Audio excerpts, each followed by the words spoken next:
ಎಲ್ಲರಿಗೂ ನಮಸ್ಕಾರ. ನವಚೇತನ ಎಜುಕೇಷನ್ ಚಾನಲ್ಗೆ ಎಲ್ಲರಿಗೂ ಸ್ವಾಗತ. ಇವತ್ತಿನ ಸೆಷನ್ನಲ್ಲಿ ನಾವು GPSTR ಪರೀಕ್ಷೆಗೆ ಉಪಯುಕ್ತ ಆಗೋ ರೀತಿಯಲ್ಲಿ ಮೌಲ್ಯ ಶಿಕ್ಷಣದ ಪ್ರಶ್ನೋತ್ತರಗಳನ್ನು ಡಿಸ್ಕಷನ್ ಮಾಡೋಣ. ನಾನು ಕಳೆದ 2 ಸೆಷನ್ನಲ್ಲಿ 10ನೇ ತರಗತಿ ಮೌಲ್ಯ ಶಿಕ್ಷಣದ 20 ಪ್ರಶ್ನೋತ್ತರಗಳನ್ನು ನಿಮಗೆ ತಿಳಿಸಿದ್ದೆ. ಈಗ ಅದೇ ತರಗತಿಯನ್ನು ಕಂಟಿನ್ಯೂ ಮಾಡ್ತಾ ಇದ್ದೀನಿ. ಸೊ ಈಗ ಆಲ್ರೆಡಿ 1ರಿಂದ 20ರವರೆಗೂ ಪ್ರಶ್ನೆಗಳನ್ನು ಕಂಪ್ಲೀಟ್ ಮಾಡಿದ್ದೀನಿ. ಸೊ ಆ ತರಗತಿಗಳು ನಿಮಗೆ ಮೌಲ್ಯ ಶಿಕ್ಷಣ ಪ್ಲೇ ಲಿಸ್ಟಲ್ಲಿ ಸಿಗುತ್ತೆ. ಓಕೆ, ಸೊ ಈಗ ಇದು 3ನೇ ಭಾಗವಾಗಿರುತ್ತೆ. ಪ್ರಶ್ನೆ ಸಂಖ್ಯೆ 21ರಿಂದ ಇವತ್ತಿನ ತರಗತಿ ಆರಂಭ ಮಾಡೋಣ. ಓಕೆ, ಸೊ ಈಗ 21ನೇ ಪ್ರಶ್ನೆ ಏನಿದೆ ಅಂತ ನೋಡೋಣ. 21ನೇ ಪ್ರಶ್ನೆ, ಆಧುನಿಕ ಒಲಿಂಪಿಕ್ ಕ್ರೀಡಾಕೂಟಗಳು ಯಾರ ಸತತ ಪ್ರಯತ್ನದಿಂದ ಪುನರುಜ್ಜೀವನಗೊಂಡವು ಅಂತ ಇದೆ. ಆಧುನಿಕ ಒಲಿಂಪಿಕ್ ಕ್ರೀಡಾಕೂಟಗಳು ಬ್ಯಾರನ್ ಪಿಯರೆ ಡಿ ಕುಬರ್ಟಿನ್ ಇವರ ಸತತ ಪ್ರಯತ್ನದಿಂದ ಪುನರುಜ್ಜೀವನಗೊಂಡವು ಅಂತ ಹೇಳ್ಬೋದು. ಸೊ ಇಲ್ಲಿ ಸರಿಯಾದಂಥ ಉತ್ತರ option C, Baron Pierre de ಕುಬರ್ಟಿನ್.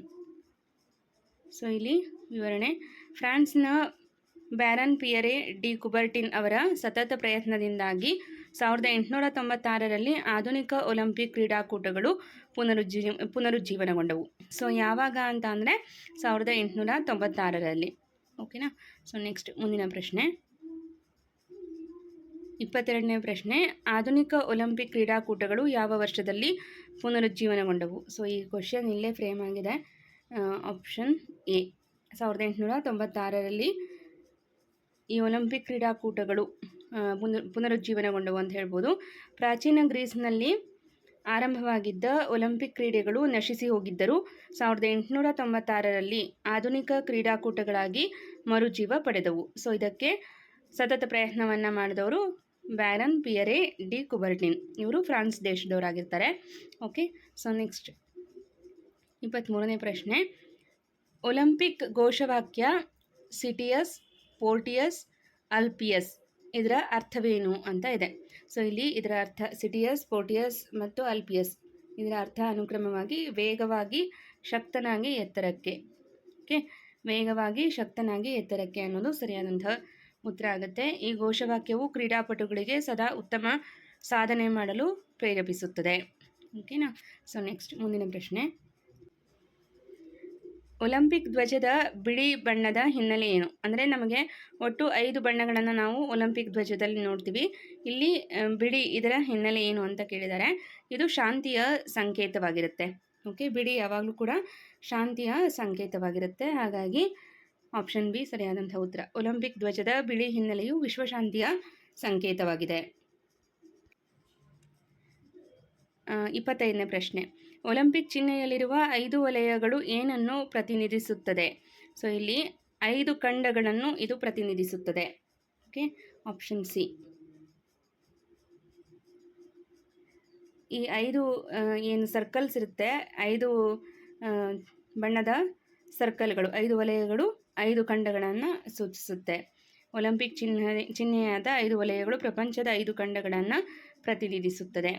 Next 26ನೇ ಪ್ರಶ್ನೆ, ವಾಲಿಬಾಲ್ ಆಟದಲ್ಲಿ ದೇಹವನ್ನು ತಿರುಗಿಸಿ ಹೊಡೆಯುವಿಕೆ ಜೀವನದ ಯಾವ ಗುಣವನ್ನು ಸೂಚಿಸುತ್ತದೆ? ಅಂದರೆ ಇಲ್ಲಿ ವಾಲಿಬಾಲ್ ಆಟದಲ್ಲಿ ದೇಹವನ್ನು ತಿರುಗಿಸಿ ಹೊಡೆಯುವುದು ಇದು ನಮ್ಮ ಜೀವನದ ಗುಣಕ್ಕೆ ಹೋಲಿಕೆಯನ್ನು ನೀಡುತ್ತೆ. ಸೊ ಅದು ಯಾವ ಗುಣ ಅಂತ ಕೇಳಿದ್ದಾರೆ. ಪರಿಸ್ಥಿತಿಗೆ ತಕ್ಕಂತೆ ತ್ವರಿತ ನಿರ್ಧಾರ ಮತ್ತು ಹೊಂದಿಕೊಳ್ಳುವ ಗುಣವನ್ನು ಸೂಚಿಸುತ್ತದೆ. ಇದು ಪರಿಸ್ಥಿತಿಗೆ ತಕ್ಕಂತೆ ತ್ವರಿತ ನಿರ್ಧಾರ ಮತ್ತು ಹೊಂದಿಕೊಳ್ಳುವ ಗುಣವನ್ನು ಹಾಗೂ ಅಡ್ಡಿ ಅವಘಡಗಳನ್ನು ಬುದ್ಧಿವಂತಿಕೆಯಿಂದ ಎದುರಿಸುವುದನ್ನು ಸೂಚಿಸುತ್ತದೆ. ಓಕೆನಾ. ಸೊ ನೆಕ್ಸ್ಟ್ 27ನೇ ಪ್ರಶ್ನೆ, ಭಾರತೀಯ ಹಾಕಿ ಮಾಂತ್ರಿಕ ಎಂದು ವಿಶ್ವದಾದ್ಯಂತ ಖ್ಯಾತಿ ಪಡೆದವರು ಯಾರು ಅಂತ ಕೇಳಿದ್ದಾರೆ. ಸೊ ಇಲ್ಲಿ ಭಾರತೀಯ ಹಾಕಿ ಮಾಂತ್ರಿಕ ಧ್ಯಾನ್ ಚಂದ್ ಅವರು ಭಾರತೀಯ ಹಾಕಿ ಮಾಂತ್ರಿಕನಾಗಿ ಪ್ರಸಿದ್ಧರಾಗಿದ್ದು ಅವರ ಕೌಶಲ್ಯ ವಿಶ್ವದಾದ್ಯಂತ ಮೆಚ್ಚುಗೆಯನ್ನು ಪಡೆದಿದೆ ಅಂತ ಹೇಳ್ಬೋದು. ಓಕೆ, ಭಾರತದ ಹಾಕಿ ಮಾಂತ್ರಿಕ ಯಾರು ಅಂತಲೇ ನಮಗೆ GPSTRಯಲ್ಲಿ ಪ್ರಶ್ನೆ ಆಗಿದೆ. ಧ್ಯಾನ್ ಚಂದ್ ಇದಕ್ಕೆ ಸರಿಯಾದ ಉತ್ತರ. ನೆಕ್ಸ್ಟ್ 28ನೇ ಪ್ರಶ್ನೆ, ಹಾಕಿಯಲ್ಲಿ ಶ್ರೇಷ್ಠತೆ ಸಾಧಿಸಿದ ಅಂತಾರಾಷ್ಟ್ರೀಯ ಮಟ್ಟದ ಪ್ರಮುಖ ದೇಶಗಳು ಯಾವುವು ಅಂತ ಕೇಳಿದ್ದಾರೆ. ಸೊ ಹಾಕಿಯಲ್ಲಿ ಶ್ರೇಷ್ಠತೆ ಸಾಧಿಸಿದ ಅಂತಾರಾಷ್ಟ್ರೀಯ ಪ್ರಮುಖ ದೇಶಗಳು ಯಾವುದು ಅಂದರೆ ಇಲ್ಲಿ ಆಪ್ಷನ್ ಬಿ ಆಸ್ಟ್ರೇಲಿಯಾ, ನೆದರ್ಲ್ಯಾಂಡ್ ಮತ್ತು ಜರ್ಮನಿ. ಅಂತಾರಾಷ್ಟ್ರೀಯ ಮಟ್ಟದಲ್ಲಿ ಆಸ್ಟ್ರೇಲಿಯಾ, ನೆದರ್ಲ್ಯಾಂಡ್, ಜರ್ಮನಿ ಮುಂತಾದ ದೇಶಗಳು ಹಾಕಿಯಲ್ಲಿ ಶ್ರೇಷ್ಠತೆಯನ್ನು ಸಾಧಿಸಿವೆ. ನೆಕ್ಸ್ಟ್, ಅಡೆತಡೆ ಓಟ ಅಂದರೆ ಹರ್ಡಲ್ಸ್ ಯಾವ ದೇಶದಲ್ಲಿ ಉಗಮವಾಯಿತು ಅಂತ ಕೇಳಿದರೆ ಇದಕ್ಕೆ ಸರಿಯಾದಂಥ ಉತ್ತರ ಆಪ್ಷನ್ ಸಿ ಇಂಗ್ಲೆಂಡ್. 19ನೇ ಶತಮಾನದಲ್ಲಿ ಇಂಗ್ಲೆಂಡಿನ ಗ್ರಾಮೀಣ ಪ್ರದೇಶಗಳಲ್ಲಿ ಕುದುರೆ ಓಟಗಳಲ್ಲಿದ್ದ ಅಡೆತಡೆಗಳಿಂದ ಪ್ರೇರಿತವಾಗಿ ಇದು ಪ್ರಾರಂಭವಾಯಿತು ಅಂತ ಹೇಳ್ಬೋದು. ಸೊ 19ನೇ ಶತಮಾನದಲ್ಲಿ ಇಂಗ್ಲೆಂಡಿನಲ್ಲಿ ಅಡೆತಡೆ ಓಟ ಉಗಮವಾಯಿತು ಅಂತ ನಾವಿಲ್ಲಿ ಗಮನಿಸಬೇಕಾಗತ್ತೆ. ನೆಕ್ಸ್ಟ್ 30ನೆಯ ಪ್ರಶ್ನೆ, ಹರ್ಡಲ್ಸ್ ಅಂದರೆ ಅಡೆತಡೆ ಓಟದಲ್ಲಿ ಬಳಸುವ ಹರ್ಡಲ್ಸ್ ಪಾದದ ಗರಿಷ್ಠ ಉದ್ದ ಎಷ್ಟು ಅಂತ ಕೇಳಿದ್ದಾರೆ. ಇಲ್ಲಿ ಸರಿಯಾದಂಥ ಉತ್ತರ 70 ಸೆಂಟಿಮೀಟರ್. ಓಕೆ, ಇಂಗ್ಲೆಂಡ್ನಲ್ಲಿ ಉಗಮವಾದ ಈ ಹರ್ಡಲ್ಸ್ ಓಟದಲ್ಲಿ ಬಳಸುವಂತಹ ಹರ್ಡಲ್ಸ್ ಪಾದದ ಗರಿಷ್ಠ ಉದ್ದ ಎಷ್ಟು ಅಂದರೆ 70 ಸೆಂಟಿಮೀಟರ್ ಆಗಿರುತ್ತೆ. ಸೊ ಇವತ್ತು ಇನ್ನೂ 10 ಪ್ರಶ್ನೆಗಳನ್ನು ಇದೇ ತರಗತಿಯಲ್ಲಿ ಹೇಳ್ತೀನಿ. ಓಕೆ, ವಿವರಣೆಯನ್ನು ನೋಡೋಣ. ಅಡೆತಡೆ ಓಟದ ನಿಯಮಗಳ ಪ್ರಕಾರ ಹರ್ಡಲ್ಸ್ನ ಪಾದದ ಗರಿಷ್ಠ ಉದ್ದ 70 ಸೆಂಟಿಮೀಟರ್ ಇರಬೇಕು.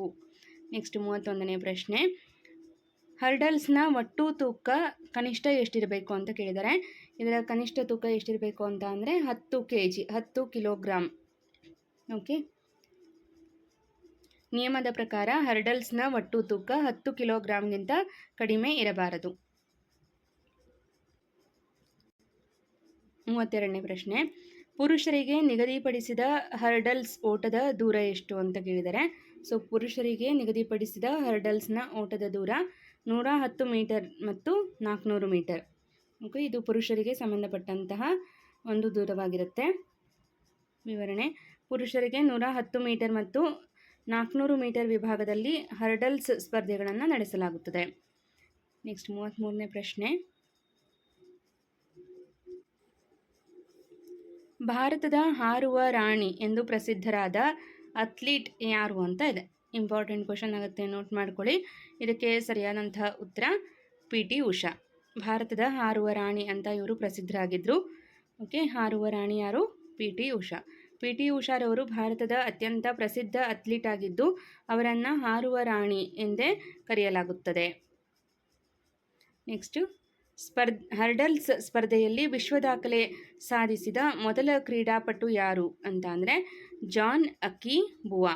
ಓಕೆ, ಜಾನ್ ಅಕಿ ಬುವಾ ಇವರು ಮಹಾನ್ ಓಟಗಾರರಾಗಿದ್ದು ಹರ್ಡಲ್ಸ್ನಲ್ಲಿ ವಿಶ್ವ ದಾಖಲೆ ಸ್ಥಾಪಿಸಿದ ಮೊದಲ ಕ್ರೀಡಾಪಟು ಅಂತ ಹೇಳ್ಬೋದು. ಓಕೆ, ಹರ್ಡಲ್ಸ್ ಸ್ಪರ್ಧೆಯಲ್ಲಿ ವಿಶ್ವ ದಾಖಲೆ ಸ್ಥಾಪಿಸಿದ ಮೊದಲ ಕ್ರೀಡಾಪಟು ಜಾನ್ ಅಕಿ ಬುವಾ. ನೆಕ್ಸ್ಟು, ಹರ್ಡಲ್ಸ್ ಅಧಿಪತಿ ಎಂದು ಪ್ರಸಿದ್ಧರಾದ ಅಮೆರಿಕದ ಪ್ರಖ್ಯಾತ ಅಥ್ಲೀಟ್ ಯಾರು ಅಂತ ಕೇಳಿದ್ದಾರೆ. ಇಲ್ಲಿ ಸರಿಯಾದಂಥ ಉತ್ತರ ಆಪ್ಷನ್ ಬಿ ಎಡ್ಮಿನ್ ಮೊಸೆಸ್. ಇವರನ್ನು ಹರ್ಡಲ್ಸ್ ಅಧಿಪತಿ ಅಂತ ನಾವು ಗುರುತಿಸ್ತೀವಿ. ಇವರು ಅಮೆರಿಕದ ಪ್ರಖ್ಯಾತ ಅಥ್ಲೀಟ್ ಆಟಗಾರರಾಗಿರ್ತಾರೆ. ಎಡ್ಮಿನ್ ಮೊಸೆಸ್ ಅವರು ಅಮೆರಿಕದ ಪ್ರಸಿದ್ಧ ಅಥ್ಲೀಟ್ ಆಟಗಾರರಾಗಿದ್ದು ಹರ್ಡಲ್ಸ್ ಅಧಿಪತಿ ಎಂದೇ ಪ್ರಸಿದ್ಧರಾಗಿದ್ದಾರೆ ಅನ್ನೋದು ವಿವರಣೆ ಇದೆ. ಓಕೆ, ಸೊ ಇದೆಲ್ಲ ನಿಮಗೆ ಕ್ರೀಡೆಗೆ ಸಂಬಂಧಪಟ್ಟಂತೆ ಪ್ರಶ್ನೆಯನ್ನು ಕೇಳ್ಬೋದು. ಓಕೆ, ಈಗ ನಿಮಗೆ ದೈಹಿಕ ಶಿಕ್ಷಕರನ್ನು ಕೂಡ ನೇಮಕಾತಿ ಮಾಡ್ಕೊಳ್ಬೇಕು ಅಂತ ಅನೌನ್ಸ್ಮೆಂಟ್ ಮಾಡಿದ್ದಾರೆ. ಸೊ ಅದರಲ್ಲಿ ಇದೆಲ್ಲವನ್ನು ಕೇಳ್ಬೋದು. ಅಥವಾ GPSTR ಪರೀಕ್ಷೆಯಲ್ಲಿ ನಿಮಗೆ ದೈಹಿಕ ಶಿಕ್ಷಣ, ಮೌಲ್ಯ ಶಿಕ್ಷಣ, ಯೋಗ ಶಿಕ್ಷಣ ಮತ್ತು ಆರೋಗ್ಯ ಶಿಕ್ಷಣ, ಸೊ ಇಲ್ಲಿ 4 ವಿಭಾಗಗಳಿಂದನೂ ಪ್ರಶ್ನೆಗಳನ್ನು ಆಯ್ಕೆ ಮಾಡ್ತಾರೆ. ಸೊ ಹಾಗಾಗಿ ಆ ವಿಭಾಗದಲ್ಲಿ ಇಲ್ಲಿ ಇಂತಹ ಪ್ರಶ್ನೆಗಳನ್ನು ಫ್ರೇಮ್ ಮಾಡುವಂತಹ ಸಾಧ್ಯತೆ ಇರುತ್ತೆ. ನೆಕ್ಸ್ಟು 36ನೇ ಪ್ರಶ್ನೆ, ನಡಿಗೆ ಸ್ಪರ್ಧೆಯನ್ನು ಒಲಿಂಪಿಕ್ಸ್ನಲ್ಲಿ ಯಾವ ವರ್ಷ ಅಧಿಕೃತವಾಗಿ ಸೇರಿಸಲಾಯಿತು? ರೇಸ್ ವಾಕಿಂಗನ್ನು ಒಲಿಂಪಿಕ್ಸ್ನಲ್ಲಿ ಯಾವಾಗ ಸೇರಿಸಲಾಯಿತು ಅಂದರೆ 1904ರಲ್ಲಿ ಅಧಿಕೃತವಾಗಿ ಈ ನಡಿಗೆ ಸ್ಪರ್ಧೆಯನ್ನು ಒಲಿಂಪಿಕ್ಸ್ ಕ್ರೀಡಾಕೂಟದಲ್ಲಿ ಸೇರಿಸಲಾಗಿದೆ. ಓಕೆ, ಸೊ ನೆಕ್ಸ್ಟ್ 37ನೇ ಪ್ರಶ್ನೆ, ನಡಿಗೆ ಸ್ಪರ್ಧೆಯ ಅತಿ ಪ್ರಮುಖ ನಿಯಮವೇನು ಅಂದರೆ ಕಡ್ಡಾಯವಾಗಿ ಒಂದು ಕಾಲು ಸದಾ ನೆಲಕ್ಕೆ ತಾಗಿರಬೇಕು. ಸೊ ಇದರ ಒಂದು ಪ್ರಮುಖ ನಿಯಮ ಏನು ಅಂದರೆ ನಡಿಗೆ ಸ್ಪರ್ಧೆಯ ಪ್ರಮುಖ ನಿಯಮ ಕಡ್ಡಾಯವಾಗಿ ಒಂದು ಕಾಲು ಸದಾ ನೆಲಕ್ಕೆ ತಾಗಿರಬೇಕು ಅನ್ನುವಂಥದ್ದು. ಓಕೆ, ಸಾಮಾನ್ಯ ಓಟಕ್ಕಿಂತ ವಿಭಿನ್ನವಾಗಿ ಕ್ರೀಡಾಪಟುಗಳು ವೇಗವಾಗಿ ನಡೆಯುವಾಗ ಕಡ್ಡಾಯವಾಗಿ ಒಂದು ಕಾಲು ಸದಾ ನೆಲಕ್ಕೆ ತಾಗಿರಬೇಕು. ಸೊ ಇದನ್ನು ಗಮನವಹಿಸ್ಕೊಂಡು ಆಟಗಾರರು ಸ್ಪರ್ಧೆಯಲ್ಲಿ ಭಾಗವಹಿಸಬೇಕಾಗಿರುತ್ತೆ. ಓಕೆ, ಸೊ ನೆಕ್ಸ್ಟ್ 38ನೇ ಪ್ರಶ್ನೆ. ತರಗತಿಯಲ್ಲಿ ಮೌಲ್ಯ ಶಿಕ್ಷಣದ ಭಾಗವಾಗಿರುವ ದಯೆಯ ಪೆಟ್ಟಿಗೆ ಕೈಂಡ್ನೆಸ್ ಜಾರನ್ನು ಎಷ್ಟು ದಿನಗಳಿಗೊಮ್ಮೆ ತೆರೆಯಬೇಕು? ಸೊ ಇದು ಮೌಲ್ಯ ಶಿಕ್ಷಣದಲ್ಲಿ ಸೇರಿಸಲಾದಂತಹ ಹೊಸ ಕಾನ್ಸೆಪ್ಟ್ ಆಗಿರುತ್ತೆ. ತರಗತಿಯಲ್ಲಿ ಮೌಲ್ಯ ಶಿಕ್ಷಣದ ಭಾಗವಾಗಿರುವ ಒಂದು ದಯೆಯ ಪೆಟ್ಟಿಗೆ ಇರುತ್ತೆ, ಕೈಂಡ್ನೆಸ್ ಜಾರ್ ಅಂತ. ಸೊ ಇದನ್ನು ಪ್ರತಿ 15 ದಿನಗಳಿಗೊಮ್ಮೆ ತೆರೆಯಬೇಕು. ಓಕೆ, ನೆಕ್ಸ್ಟ್ ಇಲ್ಲಿ ನೋಡಿ, ದಯೆಯ ಪೆಟ್ಟಿಗೆಯನ್ನು ಶಿಕ್ಷಕರು ಪ್ರತಿ 15 ದಿನಗಳಿಗೊಮ್ಮೆ ತೆರೆದು ತರಗತಿಯಲ್ಲಿ ಓದುತ್ತಾರೆ. ಇದು ದಯೆಯನ್ನು ಪ್ರೋತ್ಸಾಹಿಸುತ್ತದೆ. ಓಕೆನಾ. ಸೊ ನೆಕ್ಸ್ಟ್, ಯಾವ ಅಂಗಾಂಗ ದಾನವು ಅಂಧರಿಗೆ ದೃಷ್ಟಿ ನೀಡಲು ಸಹಾಯಕವಾಗುತ್ತದೆ ಅಂತ ಅಂದರೆ ಕಣ್ಣುಗಳು, ಅದರಲ್ಲೂ ಕಾರ್ನಿಯಾ ಅನ್ನುವಂತಹ ಒಂದು ಕಣ್ಣಿನ ಭಾಗವನ್ನು ದಾನವಾಗಿ ನಾವು ನೀಡಿದರೆ ಸೊ ಅದು ಅಂಧರಿಗೆ ದೃಷ್ಟಿ ನೀಡಲು ಸಹಾಯ ಮಾಡುತ್ತದೆ. ಕಾರ್ನಿಯಾ, ಕಣ್ಣಿನ ಭಾಗಗಳಲ್ಲಿ ಕಾರ್ನಿಯಾ ಬಹಳ ಮುಖ್ಯವಾಗಿರುತ್ತೆ. ಸೊ ಇದನ್ನು ದಾನ ಮಾಡಿದರೆ ಅಂಧರಿಗೆ ನೋಡಲಿಕ್ಕೆ ಸಹಾಯ ಮಾಡ್ದಂಗಾಗತ್ತೆ. ಓಕೆ, ಸೊ ನೇತ್ರದಾನ ಶ್ರೇಷ್ಠ ದಾನ ಅನ್ನೋದನ್ನು ನಾವೆಲ್ಲರೂ ನೋಡಿರ್ತೀವಿ. ಸೊ ಕಾರ್ನಿಯಾ ಅನ್ನೋದು ಬಹಳ ಮುಖ್ಯವಾದಂತಹ ಭಾಗವಾಗಿರುತ್ತೆ. ಸೊ ಅದನ್ನು ದಾನವಾಗಿ ಇಲ್ಲಿ ವೈದ್ಯರು ತಗೊಂಡು ಅದನ್ನು ಇನ್ನೊಬ್ಬರಿಗೆ, ಯಾರು ಅಂಧರಿರ್ತಾರೆ ಅವರಿಗೆ ಇಂಪ್ಲಿಮೆಂಟ್ ಮಾಡ್ತಾರೆ. ನೆಕ್ಸ್ಟು 40ನೆಯ ಪ್ರಶ್ನೆ. ಮರಣದ ನಂತರವೂ ಕಾರ್ಯನಿರ್ವಹಿಸುತ್ತಾ ಮತ್ತೊಂದು ಜೀವನವನ್ನು ಬೆಂಬಲಿಸುವ ಉದಾತ್ತ ಕಾರ್ಯ ಯಾವುದು ಅಂತ ಅಂದರೆ ಅದು ಅಂಗಾಂಗ ದಾನ. ಓಕೆ, ಅಂಗಾಂಗ ದಾನವು ಜೀವಗಳನ್ನು ಉಳಿಸುತ್ತದೆ ಮತ್ತು ಮರಣದ ನಂತರವೂ ಮಾಡುವ ಒಂದು ಉದಾತ್ತ ಕಾರ್ಯವೆಂದು ಪರಿಗಣಿಸಲಾಗಿದೆ. ಓಕೆ, ಸೊ ಅಂಗಾಂಗ ದಾನ ಅನ್ನೋದು ಮರಣದ ನಂತರವೂ ಕಾರ್ಯನಿರ್ವಹಿಸುತ್ತಾ ಮತ್ತೊಂದು ಜೀವನವನ್ನು ಬೆಂಬಲಿಸುವ ಒಂದು ಉದಾತ್ತ ಕಾರ್ಯ ಅಂತ ನಾವು ಪರಿಗಣಿಸ್ತೀವಿ. ಓಕೆ, ಸೊ ಇಲ್ಲಿ ಆರ್ಥಿಕ ದಾನ, ರಕ್ತದಾನ, ಅನ್ನದಾನ ಇದೆಲ್ಲದಕ್ಕಿಂತನೂ ನಾವು ಸತ್ತ ನಂತರವೂ ನಮ್ಮ ದೇಹದ ಅಂಗಾಂಗಗಳು ಕಾರ್ಯವನ್ನು ನಿರ್ವಹಿಸುತ್ತೆ. ಅಷ್ಟೇ ಅಲ್ಲದೆ ಅದು ಇನ್ನೊಂದು ಜೀವಕ್ಕೆ, ಇನ್ನೊಬ್ಬರ ಜೀವನಕ್ಕೆ ನಾವು ಬೆಂಬಲವನ್ನು ಕೊಟ್ಟಂಗಾಗತ್ತೆ ಅಲ್ವಾ. ನಾವು ಇಲ್ಲದೇ ಇದ್ದಾಗಲೂ ಒಂದು ರೀತಿಯ ಸೇವೆಯನ್ನು ಮಾಡಿದಂತೆ ಅಲ್ವಾ. ಸೊ ಇದಿಷ್ಟು ಇವತ್ತಿನ ಪ್ರಮುಖ ಪ್ರಶ್ನೋತ್ತರಗಳಾಗಿತ್ತು. ಓಕೆ, ಸೊ ಇನ್ನೂ 10 ಪ್ರಶ್ನೆಗಳಿದೆ ಈ ಒಂದು PDF ಅಲ್ಲಿ. ಸೊ ಅದನ್ನು ನಿಮಗೆ ಮುಂದಿನ ತರಗತಿಯಲ್ಲಿ ಮಾಡಿಕೊಡ್ತೀನಿ. ಓಕೆ, ಸೊ ಇವತ್ತಿನ ತರಗತಿಯ ಬಗ್ಗೆ ನಿಮ್ಮ ಅಭಿಪ್ರಾಯ, ಅನಿಸಿಕೆಯನ್ನು ಕಮೆಂಟ್ ಮಾಡಿ ಹೇಳಿ. ಬಹಳಷ್ಟು ಜನರಿಗೆ ಪುಸ್ತಕಗಳು ಸಿಗೋದಿಲ್ಲ, ಅದರಲ್ಲೂ ನನಗೂ ಈ 10th ಬುಕ್ ಸಿಕ್ಕಿಲ್ಲ.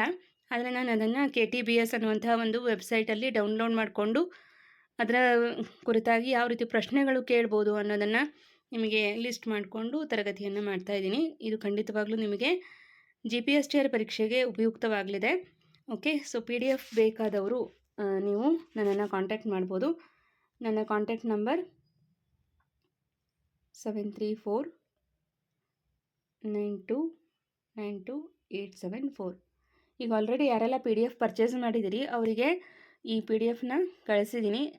ಆ ಒಂದೇ PDFಲ್ಲಿ ನಿಮಗೆ 50 ಪ್ರಶ್ನೆಗಳು ಒಟ್ಟಿಗೆ ಇರುತ್ತೆ. ಓಕೆ, ಸೊ ಇದಿಷ್ಟನ್ನು ಹೇಳ್ತಾ ಈ ತರಗತಿಯನ್ನು ಇಲ್ಲಿಗೆ ಎಂಡ್ ಮಾಡ್ತಾ ಇದ್ದೀನಿ. Thank you all.